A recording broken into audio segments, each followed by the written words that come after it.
Hi, everybody. Welcome to Meet the Mailers. I'm Paul Bobnak for Who's Mailing What, and today I'm talking with Dean Baker. He's the CEO of the Phoenix Group of Companies, a Philadelphia-based provider of print solutions. Before we get started, keep in mind that you can join our conversation by commenting in the box below. Show your support by tapping the like button, and to get notified of when we add new videos to the channel, click on subscribe. Now, let's meet today's guest. Welcome, Dean. Good to see you. Good morning, Paul. It's nice to be with you. Awesome. Thank you. Let's get started by talking about your background. You've had a career that's started entry level and working your way up. And how did you get involved with direct mail?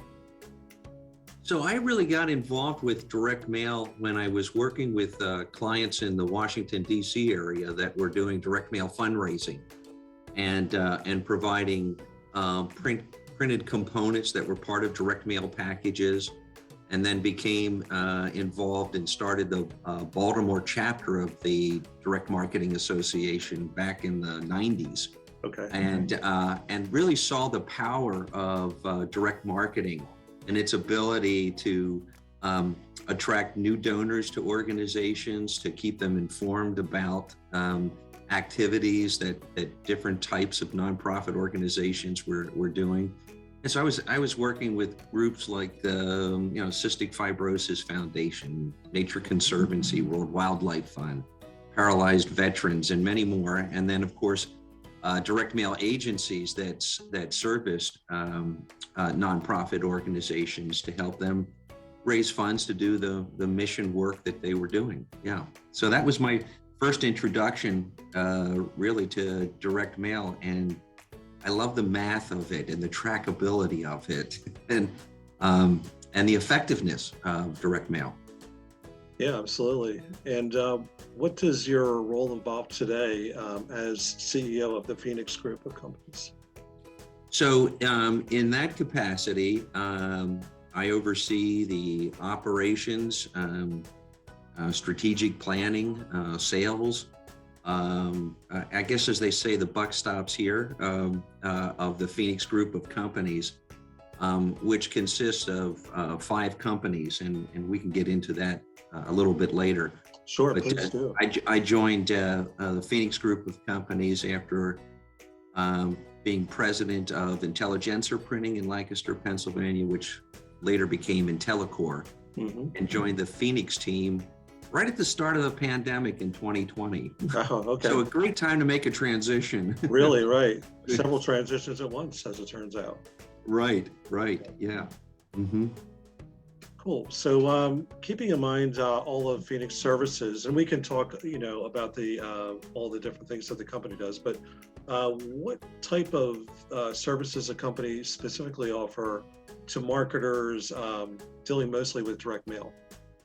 Okay, so the Phoenix Group of Companies, as I mentioned earlier, consists of 5 different companies under the umbrella of the Phoenix Group of Companies.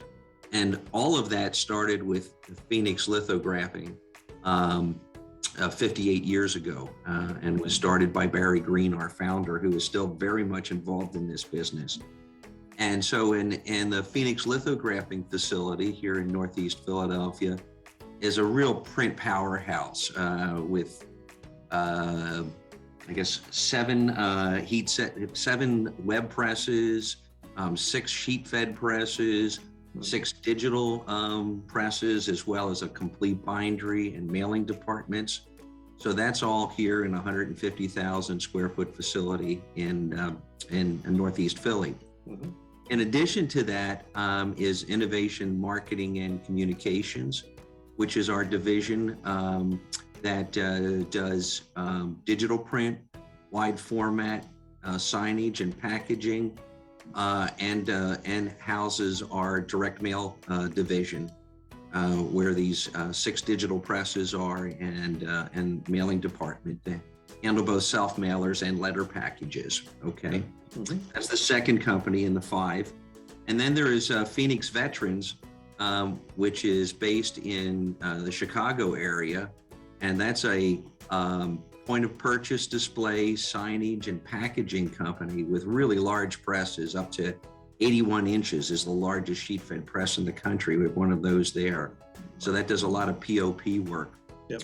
And then the fourth company, which is Phoenix ICS, is a joint venture that we started last February with the ICS Corporation in West Deptford, New Jersey, which is a big direct mail powerhouse, massive letter shop there. And we work closely together to provide turnkey solutions for large corporate clients that are looking for print and direct mail in a single solution. Mm-hmm. And then the last of these offerings is Diversity Graphics. We started that company up 2 years ago. It's African-American owned business that specializes in creating automated workflows and portals for clients to provide online print solutions and then automate those solutions from print through distribution and fulfillment. Okay. So that's the 5 companies. Within that, there are 2 direct mail facilities we have. The ICS West Deptford facility, which is about a 200,000 square foot facility.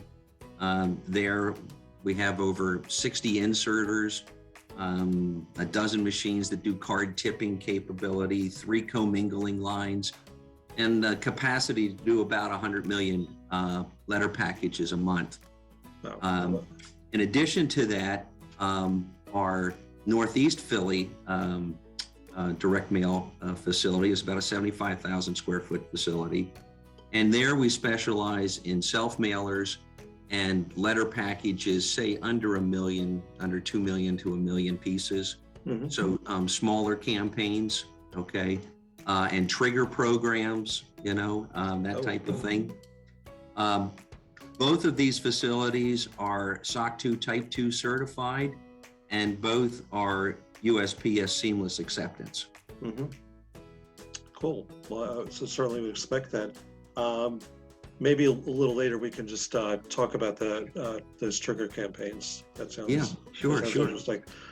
So talking more broadly, what types of questions should marketers consider when they're choosing between whether to use a digital or offset printing? That's really a good question, and it's one that I've asked oftentimes, and it's one that we even ask ourselves at times. Mm-hmm. Should this project be produced conventionally, or should it be done digitally? And I guess the advice I would give to our marketers who are listening is first begin with a print provider who can do either. Mm-hmm. Okay. Sure. So that takes some of the guesswork out of it for you, because then they're going to offer the solution that's best based on the attributes of the package or the campaign, okay? Rather than simply choosing which one they happen to have, okay? But there are some broad things I think that clearly define digital versus offset.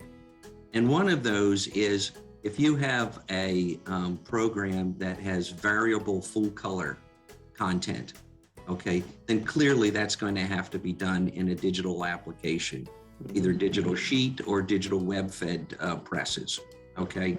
So that one's clearly has to be done digital. The other sort of rule of thumb at the opposite end of the spectrum is that if you have something that has a lot of color imagery, but it's static and it's heavy ink coverage, and the only variable content is black, then that's probably better suited for an offset environment. Mm-hmm. Because the digital inks are so expensive. When you get into pieces that have a lot of ink coverage, a lot of density of color, mm-hmm. and they're static, in that situation, it's likely to be less expensive to print shells in a roll-to-roll forms format, and then go laser, simplex, or duplex offline. Okay. Yeah. So knowing the amount of color you're going to have in your piece and whether it's static or variable is an important part of considering which of those applications to do.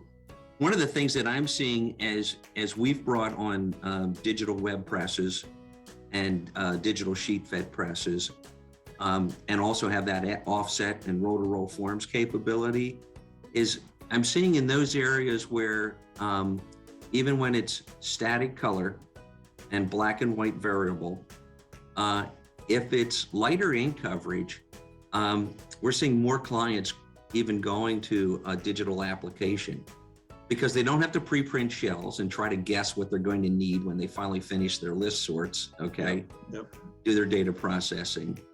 So they can print both the static content and the variable content at the same time.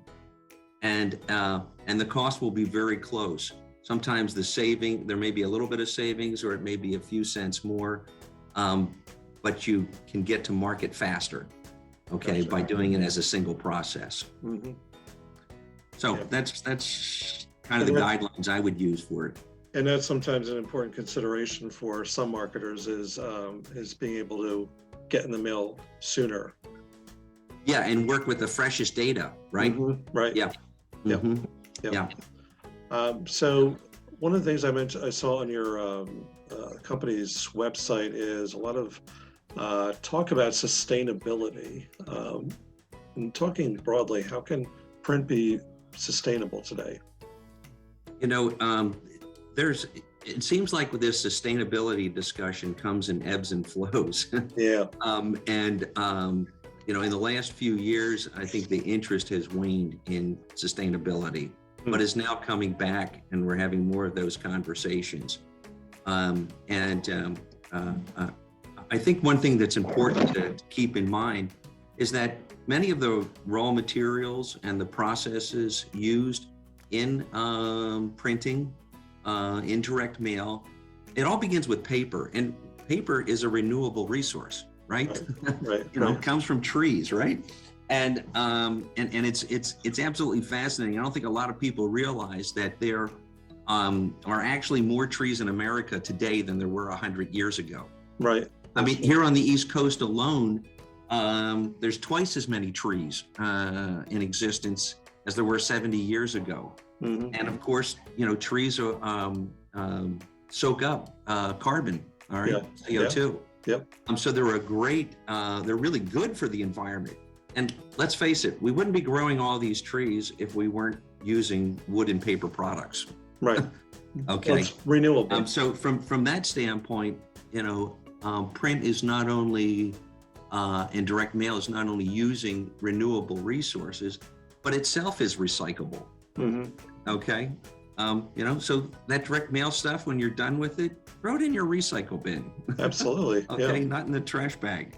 Yep. And printers and letter shops have gotten really good about recycling ink and plates and paper, of course, even solvents. You know, some printers are using vegetable-based inks. Yeah.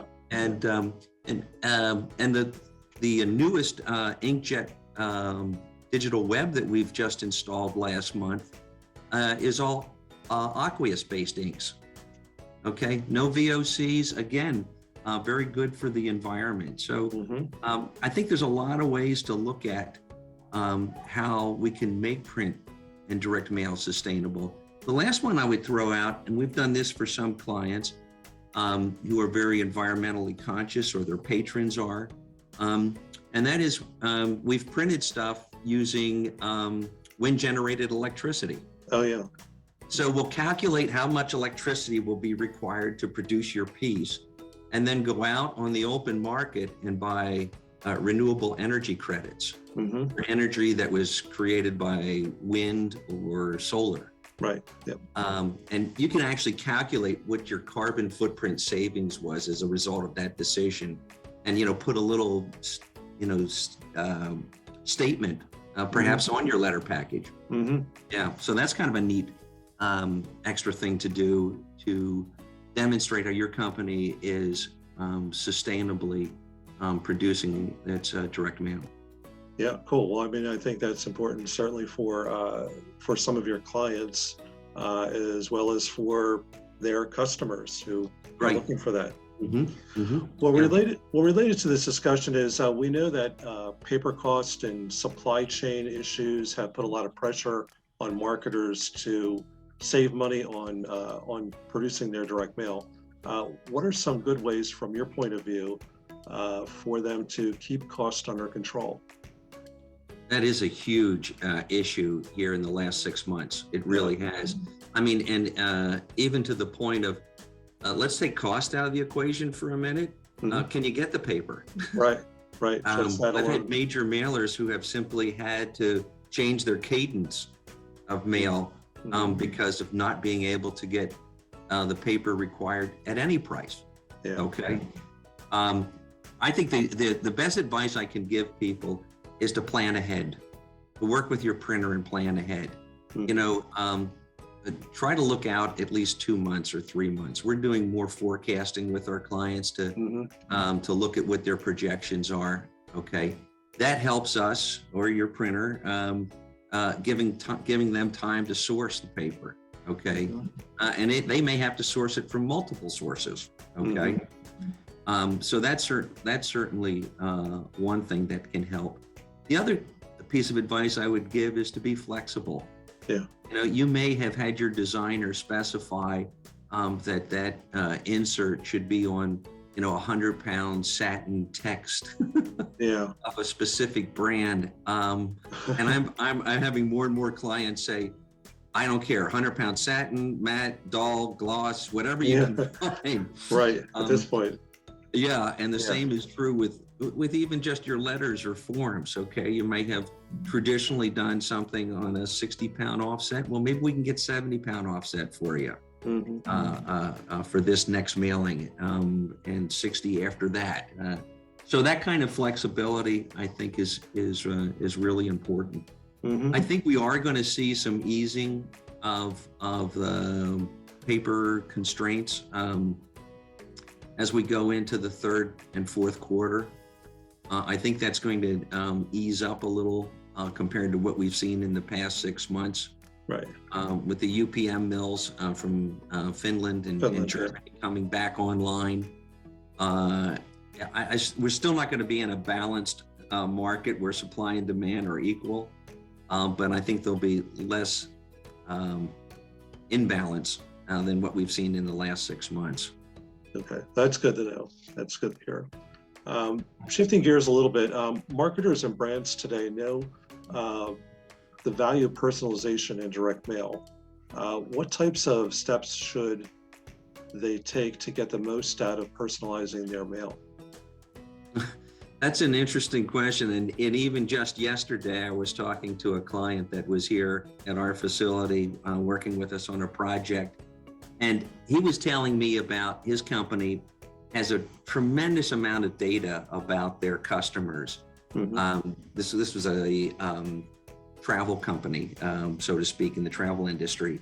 And, he said, we know where our customers travel, when they travel, who they travel with, how frequently they travel. He said, we've got tons of data around this. He said, we also have now the capability to produce highly variable pieces, Mhm. with versioned imaging, excuse me, doing a lot of personalized pictures or content. He said their challenges with the marketing team and others is to build this library of images, Right. okay, that could drive this content, Mhm. all right? But where I would suggest we start, where our clients start, and many of them are doing this already, is to begin to segment their database, their customers and prospects, okay, and begin to break them down into groups of buying preferences or lifestyle preferences or age or motivation for buying your product or service. So begin to segment those, okay? And then use a combination of versioning. In other words, create perhaps a specific offer or graphics or imagery for each of those subgroups, Okay. okay? and then fill that in with text and variable content there. So using a combination of versioning and personalization, I think it can create some really compelling messaging. And I'm seeing a lot more versioning being done by our clients, testing various offers. Some of these campaigns may have as many as 70 different versions. Oh yeah. Right.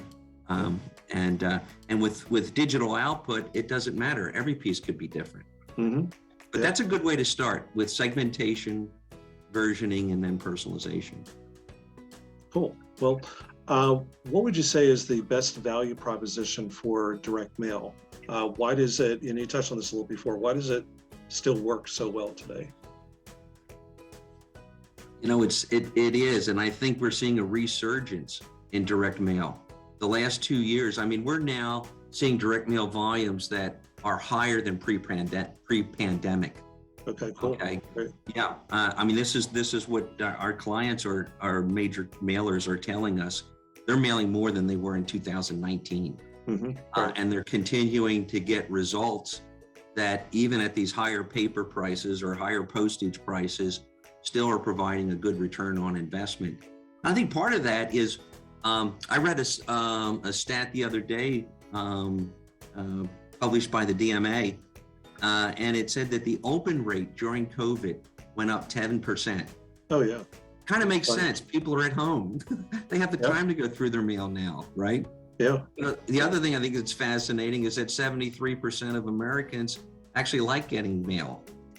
Okay. Yeah. My mailbox is far less cluttered than my email box. Yeah, absolutely. Yeah. Right?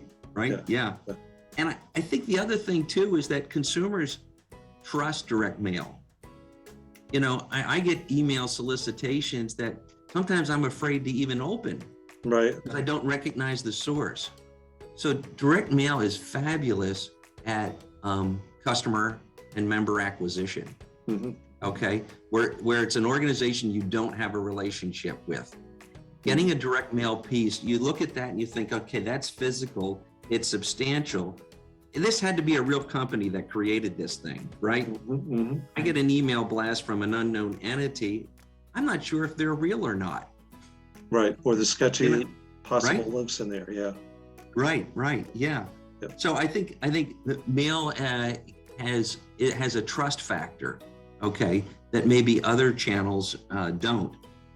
And mail is also memorable. Mm-hmm. If you got a neat piece, you remember it. This was the other stat that in this DMA study was fascinating to me. The average mail piece stays in a home for 8 days. Right. Wow. Have you heard that stat before? Yeah. It's like around for a while. Yeah. As a reminder, maybe to take an action, right?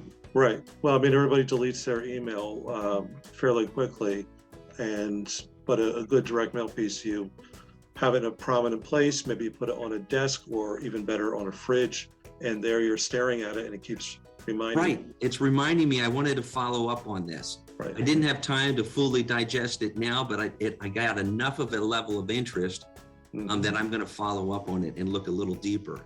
Yeah. Rarely does that happen with your email. Right. Yeah. Yeah. Or almost never, I think, really. Right. To be realistic about it. So we're getting close to the end here. What types of trends do you see unfolding in direct mail in the rest of the year and going into 2023? And if you could mention maybe a little bit about the trigger campaigns. Sure. So in terms of trends, I touched on this earlier. I'm seeing a lot of versioning. Okay, so testing multiple offers, specific offers to different segments of a customer or prospect database. So that I'm seeing a lot of. I'm seeing an increased usage of full color on letters and outer envelopes. To get your attention more. Faux cards, these fake credit card-like devices that are sometimes used for gimmicks for a membership or a discount or something that are really actually printed paper, are really hot the last 2 years. Okay. And oversized postcards, and what I call postcard flats, which is a Right. single heavy stock piece that maybe anywhere from 6 by 10 3/4 up to a full flat size seem to be pulling rather well for marketers. You asked about trigger campaigns. We do a really good job with that in our Philadelphia mailing facility. And that may be where mailers is used in combination with another marketing channel. Maybe it's a TV ad, and then you're encouraged to call in to get more information, and that may then trigger a direct mail package going out to you. Some of our healthcare providers use programs like that, or marketing medical device or pharmaceutical companies. You may inquire about a disease state or condition that you're having that then triggers information. And so we've got a lot of those set up with in different industries, different verticals, where we'll take a daily feed from our client, inquiries that have come through another channel, TV or email or website, and then print out a specific personalized content, along with maybe some static content that might be information about the medical condition or whatever.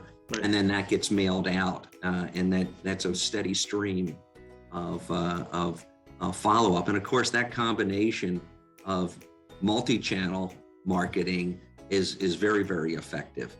And the new digital web that I was telling you about that we just installed can print on both glossy coated paper as well as uncoated paper. Okay. And so now we're getting variable content on, really nice looking sheets of paper, and, printing it like 50,000 pages an hour. So, this is really allowing to take those highly personalized programs and scale them up to much larger volumes than what would have been possible in the past.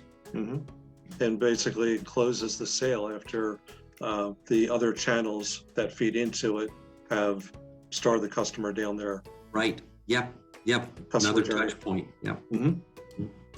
Cool. Well, I think that's a great place to finish up today.